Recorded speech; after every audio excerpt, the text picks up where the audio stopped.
Human rights activists are speaking out against an abusive dictator they say the world is ignoring.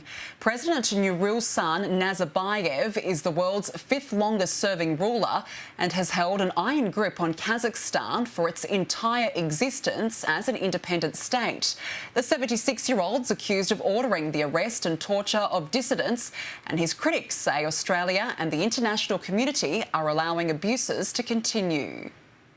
This may be the world's most curious capital, Astana, Kazakhstan, where a giant gold globe sits high above the central square. Soviet style clashes with postmodernism and faux Gothic. Shopping malls are shaped as tents, and where what can only be described as Kazakhstan's Death Star was built to impress visiting dignitaries. It's a very surreal city, and it looks nothing like the rest of Central Asia. And the man responsible for Astana's bizarre recent redesign also defies modern standards. Nursultan Nazarbayev, the son of a shepherd, former Soviet Union official and billionaire, is Kazakhstan's first and only president. His image adorns billboards. He's the top news story each day.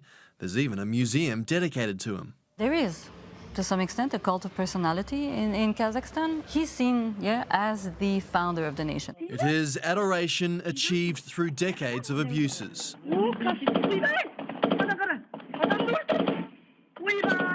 Union members, journalists and activists have been imprisoned, tortured or expelled. In 2012, 28 media outlets were shut down and the leader of the opposition party was jailed. Amnesty International ranks Kazakhstan as one of the worst nations for government-backed abuse. In Kazakhstan there is corruption, it's true. In Kazakhstan there is torture, it's true. In Kazakhstan there is no some opposition. Activist Anara Ibrahimova told Sky News she and her family have been threatened for speaking out. She says Australians and the world need to know what this nation and its 18 million citizens are enduring. We can say that not a fool can describe Kazakhstan like democracy country. Kazakhstan has made significant strides under Nazarbayev since the break from the Soviet Union.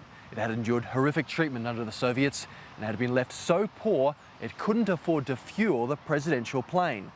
Since then, the GDP has increased around tenfold, and the World Bank lists Kazakhstan as one of the 20 most attractive countries for investment.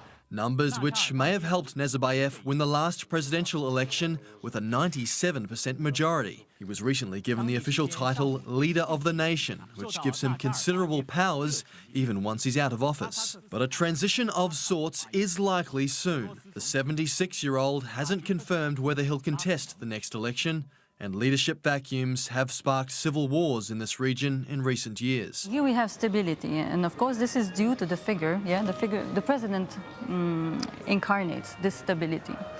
And when he's gone, maybe things will change.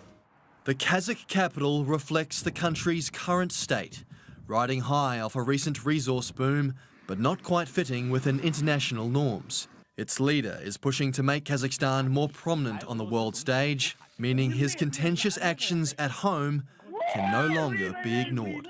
Brent O'Halloran, Sky News, Astana.